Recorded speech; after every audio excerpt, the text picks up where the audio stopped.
Umpire में और vampire में क्या फ़र्क होता है जिसके बड़े बड़े दांत होते हैं? वैम्पायर ने कोई आउट थोड़ी देखना है, उसने तो वैसे ही आपका खून चूस लेना आपकी शक्ल देख के। शाहरुख खान के साथ आपकी कोई तस्वीरें, क्वीन के साथ, तेंदुलकर के साथ, इतने बड़े बड़े लोगों के साथ, और आज आप मेरे सामने बैठे। ये वक्त की बात है। ये अंपायरिंग के जो ये इशारे इतने मुख्तलिफ होते हैं, ऐसे ऐसे ये इशारे किसने दरियाफ्त किए हैं? ये मैं आईसीसी से क्वेश्चन करूंगा कि आपने ऐसे। ये अंपायरिंग के जो इशारे हैं ये कैसे फिक्स किए हैं? ये जो प्लेयर्स आपको चीज़ें पकड़ा देते हैं, ऐनक पकड़ा देते हैं, टोपी पकड़ा देते, तो आप नहीं कहते मैं कोई हैंगर हूँ, मुझे क्यों पकड़ा रहे हो? बॉलर कहाँ रखे थे? वो ग्राउंड में रख दे के? नहीं, उधर कोई हैंगर के कोई स्पेशल जगह बनाए ना, पड़ा मैं आपकी सजेशन पेश करूंगा आईसीसी को। शोएब मलिक के साथ भी ये मसला, आपके साथ भी यही, वो कहते हैं कि ये हमारे ना इंडिया में आकर ना हमारी ना बच्चियों को फंसाते हैं। वो खुद ही फंसी है, वही लेके गई थी।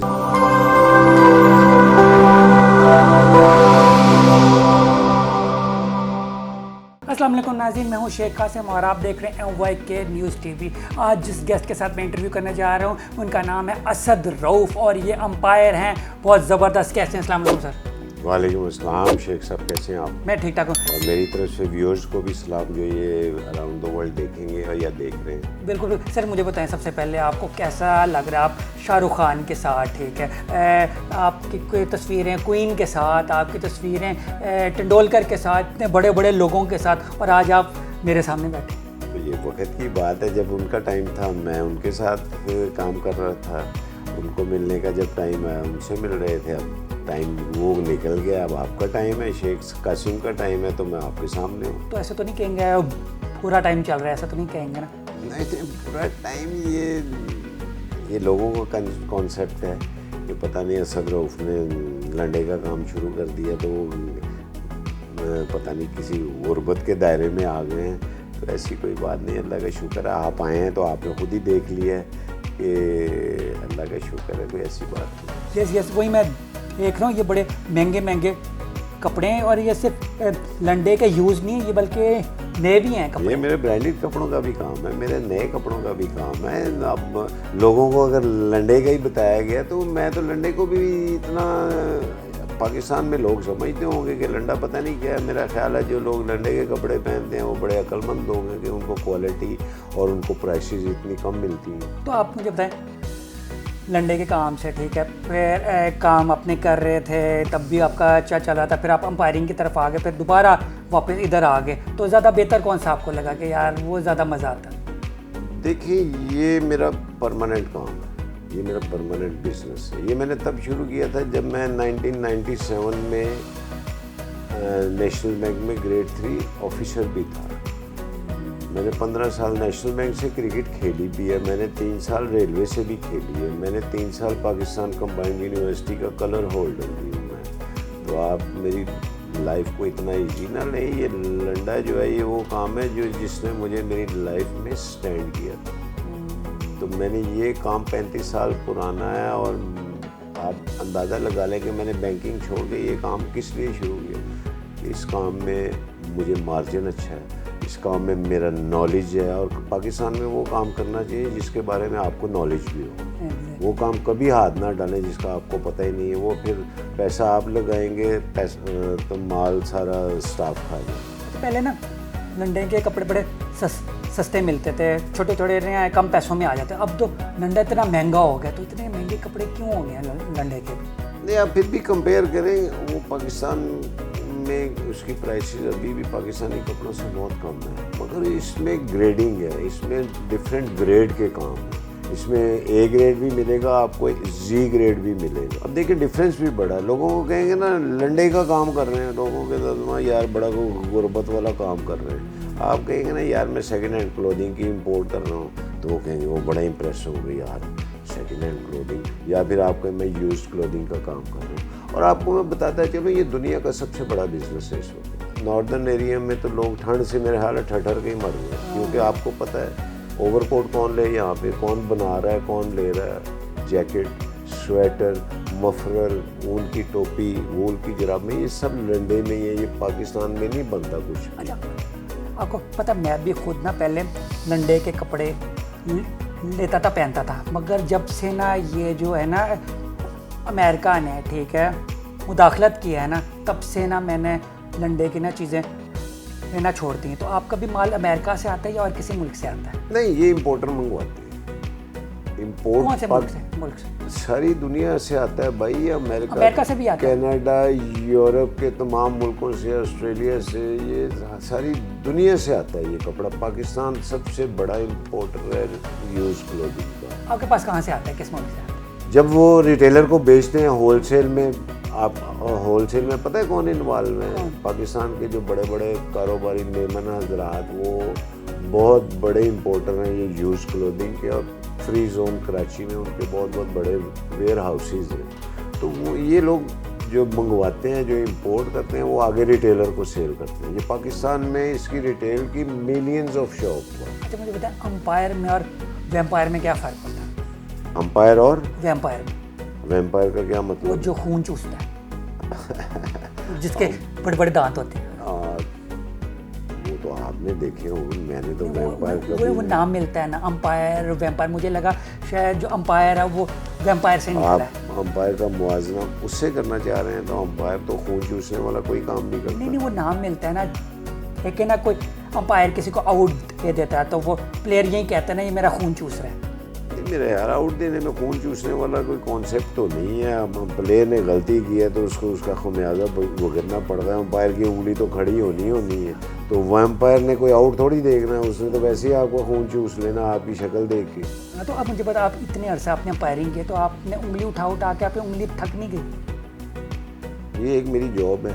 ये मैं क्वेश्चन आपसे करूं कि आप इंटरव्यू ले लें कि आपकी ज़ुबान थकी है कभी? थक गई है? तो फिर आप मुझे प्रोफेशनल नहीं लगते। अगर आप 5 मिनट के इंटरव्यू में ही थक गए, हम तो 6-6 घंटे ग्राउंड में खड़े थके नहीं। थक जाती तो फिर मैं अड़ना शुरू हो जाता हूँ। इसलिए क्या करते हैं? अड़ना शुरू हो जाता हूँ। हाँ, अच्छा एक चीज़ मुझे बताइए। आपको मैं पेट्रोल पंप पे भेजता हूँ, वहाँ से पेट्रोल डलवाएं और फिर आ जाए। एक चीज़ मुझे बताएं कि ये अंपायरिंग के जो ये इशारे इतने मुख्तलिफ होते हैं, ऐसे ये इशारे किसने दरियाफ्त की? ये मैं आईसीसी से क्वेश्चन करूंगा कि कभी आपने ये अंपायरिंग के जो इशारे हैं ये कैसे फिक्स किए हैं, तो उसके बाद मैं इसका जवाब दे सकता हूँ। हमें तो जो बताया गया था हमने उसकी स्टडी की, हमने उसका नॉलेज लिया और हमने कर दिया। आपने कभी पूछा ये जो मैं ऐसे कर रहा हूँ ये क्यों कर रहा हूँ, ये मैं ऐसे ऐसे कर रहा हूँ क्यों कर रहा हूँ? ये एक साइन है। जब आप ट्रैफिक साइन समझते हैं ना, जब आप ड्राइविंग टेस्ट देते हैं तो वो साइन होते हैं, आपको उसकी स्टडी करनी पड़ती है। आपको अब लोग जुबान से नहीं कुछ कर सकते, या उन्होंने मना किया हुआ आप बोल नहीं सकते हैं, इशारे क्यों कर रहे होते हैं आप लोग? नहीं, हमारी जुबान चलती रहती है। इशारे तो इशारे के टाइम पे इशारा करना, जब बोलने का टाइम आता है हम बोलते भी। अब आप बोलने का टाइम है, मैं आपके सामने बोल रहा हूँ ना, कोई इशारे तो नहीं कर रहा। नहीं। तो आप इस चीज़ को समझ तो जाए। मुझे वही लगा था शायद अब अगर आप ऐसी इशारों में बातें कर इंटरव्यू रहे दे हैं, दें। मे भी मैं आपको भी उंगली खड़ी करके आउट कर सकता हूँ। हाँ हो सकता है। क्योंकि आपकी क्वेश्चनिंग जो है ना वो ज़रा ट्रैक से उतर रही है। नहीं, ये लग रहा है कि आपका पेट्रोल ख़त्म हो रहा है। नहीं, कोई ऐसा वो नहीं है। कोई अंपायर आउट देता है, थर्ड अंपायर के बाद जाता है और फिर वो पता चलता है अंपायर ने गलत आउट दिया था, तो वो अंपायर के पैसे करते हैं या उसे बेइज्जती फील होती है? नहीं, अगर आप एलीट पैनल में सेलेक्ट है ना, तो आपकी अपना सिलेक्शन पे फ़र्क पड़ सकता है, क्योंकि वो आपकी मिस्टेक में काउंट हो जाती है। और आपको मैं बताता चलूँ कि एलीट पैनल में आपकी डिसीजन परसेंटेज जो है ना वो 96% होगी, तो आप आईसीसी एलीट के लिए क्वालिफाई करेंगे। 96%। आपके आईसीसी को पागल थोड़ी है कि आपको $1000 रोज़ का देते हैं, किस बात का देते हैं? और आप दुनिया के 10 बेहतरीन लोगों में सेलेक्ट हुए हैं, तो वो किस बात के लिए हुए हैं कि आपके काम में ये परसेंटेज आपका काम है। अच्छा ये आपको मैं बताता चलूँ, ये पब्लिक को बताता चलूँ कि आईसीसी का जो मेडिकल टेस्ट होता है ना, वो ISSB के टेस्ट से भी मुश्किल होता है। आपको अपनी फिटनेस शो करने के लिए वो टेस्ट पास करना होता है हर साल। आपकी आई साइट, आपकी हियरिंग चेक होती है, आपकी फिटनेस चेक होती है, आपकी स्ट्रेंथ चेक होती है, और ये बहुत लंबा एक दिन लगता है आईसीसी ऑफिस में। पूरे दुनिया के डॉक्टर और ये वो वहाँ पे आकर आपको चेक करते हैं। अच्छा, मैंने एक और भी चीज़ नोट की है। मुझे बताएं, आप लोगों को इसकी स्पेशल प्रैक्टिस कराई जाती है ना? जब बॉल आ रही होती है आप इधर उधर हो जाते हैं ऐसे फ़ौरन कि आपको बॉल ना लग जाए, स्पेशल कोई प्रैक्टिस होती है इसकी? नहीं, आप दोनों को फेंक। एक डिस्टेंस होता है जहाँ से वो आपके भी रिफ्लेक्सेस भी तो चेक करते हैं ना। जब बॉलर को बाउंसर होता है तो वो अपने आप बैट्समैन बचाता है ना अपने आप को, ये वो खेलता है। तो इसलिए अगर आप देख रहे हैं सामने और सीधा बॉल आके आपके मुंह पे लग जाए तो फिर आपके रिफ्लेक्स आप वो कहेंगे ये अंपायर मेरा लगता है ये सोया हुआ। तो आप लोग हेलमेट पहन लिया करें ना, हेलमेट की भी पैड भी हेलमेट भी सारा कुछ पहन लिया। हेलमेट की भी ऑप्शन कई दफ़ा पेश की गई है, मगर अंपायर काफ़ी डिस्टेंस पे खड़ा होता है।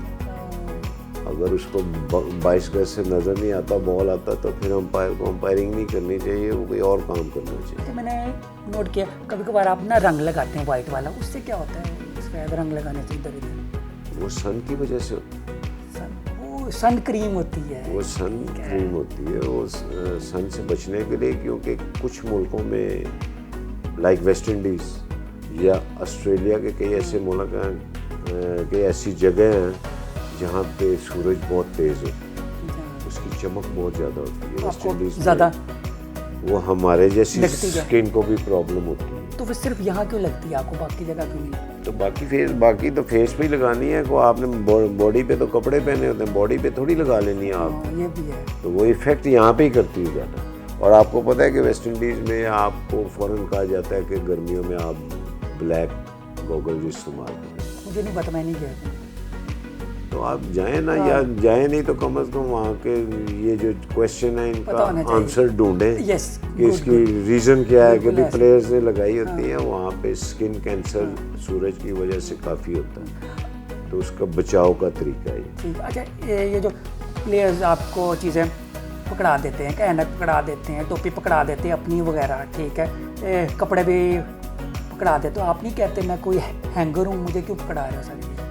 नहीं, ये अगर अपना अगर बॉलर ने अगर अपना कैप पहनी हुई है तो वो बॉलिंग के वक्त आपको पकड़ा देता है, तो इसमें कोई ये हैंगर थोड़ी अंपायर बॉलर कहाँ रखे थे, वो ग्राउंड में रख दे कहीं? नहीं, उधर कोई हैंगर के कोई स्पेशल जगह बनाए ना जहाँ पे वो हैंगर पड़ा हो। मैं आपकी सजेशन पेश करूंगा आईसीसी को, क्योंकि आपके जो सजेशंस हैं वो काफ़ी इंटरेस्टिंग हैं। Yes yes. और मेरा ख्याल है आपकी सजेशन पे आपको जुर्माना भी हो सकता है आईसीसी की तरफ से। जैसे जैसे आप सजेशन दे रहे हैं ना, हैंगर ग्राउंड में लटका दें, टोपी कहाँ रखें, तो मैं आप भेजूंगा उनको, आप अपना जुर्माना तैयार रखें उसके लिए। अच्छा, मैंने इंडियंस का ये भी नोट किया, इंडियंस को ये भी तकलीफ है, जब शोएब मलिक के साथ भी ये मसला, आपके साथ भी यही, वो कहते हैं कि ये हमारे ना इंडिया में आकर ना हमारी ना बच्चियों को ना फंसाते हैं, तो ये क्यों कहते हैं? देखिए, ये एक बड़ा अजीबोगरीब किस्म का, हमने क्या फंसाया, वो जो अपना लीना कपूर का केस है उसके बारे में आप बात है, तो वो खुद ही फंसी है, वही लेके गई थी स्टोरी पुलिस के पास भी, और चैनल से उसने पैसे भी पकड़ लिए, और बाद में जब उसको पता चला कि मैंने तो बहुत गलत काम किया ये, तो फिर माफ़िया भी मांगी, फिर पुलिस से अपनी एप्लीकेशन भी वापस ले ली। मैं तो उसके अगले साल फिर इंडिया गया था IPL खिलाने। अगर मुझे कोई प्रॉब्लम होती तो मैं इंडिया ही ना जाता। मैं तो हर क्वेश्चनिंग के लिए हर वक्त तैयार रहता हूँ। मैंने तो उसको ऑफ़र भी की थी कि मैं आऊँगा, अगर तुम्हें प्रॉब्लम है तो कोर्ट में चलेंगे। मुझे तो कोर्ट ने कुछ नहीं कहा, ना ही मुझे पुलिस ने कुछ कहा, उसने खुद ही माफ़ी मांगी, खुद ही एप्लीकेशन वापस। वो जो उसकी पिक्चर्स लीक की थी वो सही पिक्चर्स थी या वो फेक थी? मैंने तो पिक्चर देखी नहीं है। लोग कहते हैं जी ऐसी ऐसी पिक्चरें लगी हुई थी, मगर अगर उसने लगाई थी तो अगर उसको कोई फ़ायदा हुआ है, अब देखिए ना, एक लड़की अपनी ऐसी पिक्चर टीवी पे या वायरल करेगी वीडियो पे या फेसबुक पे या यूट्यूब पे, तो आप उस लड़की का अपने मुतालिक जो ख्यालात हैं वो खुद ही अंदाज़ा लगा लें उससे। मगर मेरे तो वाइफ ने कोई क्वेश्चन ही नहीं पूछा। मेरी वाइफ से मीडिया ने पूछा कि ये केस हुआ, आपके क्या ख्याल है, तो मैंने ये सब कुछ देखा। ये लाइम लाइफ पे जब आप ऊपर की सीढ़ी पे बैठे होते हैं ना, तो नीचे से खींचने वाले भी बहुत होते हैं, तो ये उसी तरह का केस है। उसने, मेरी वाइफ ने भी क्लियरली बोला मुझे कोई प्रॉब्लम नहीं है, ये लाइम लाइफ में चलता रहता है। तो मुझे बता दें, मैं अगर आपका नाम चला दूं अपने, आपके एक कपड़े पहन के, तो आप मुझे इम्पोर्टेड कपड़े इनकी जो आप शो करना चाह रहे हैं, मैं लंडे का काम करता हूँ, तो आप लंडे में ही हैं। नहीं, इनको ज़रा हाथ ना लगाएं, ये करंट भी मारते हैं। मैं चाह रहा हूँ आपका मैं नाम यूज़ करूँ कि वार्डरोब बाय अच्छा साहब, और क्या कहते हैं, आपका ना नाम चलाने के फिर आप मुझे पैसे दे दीजिएगा।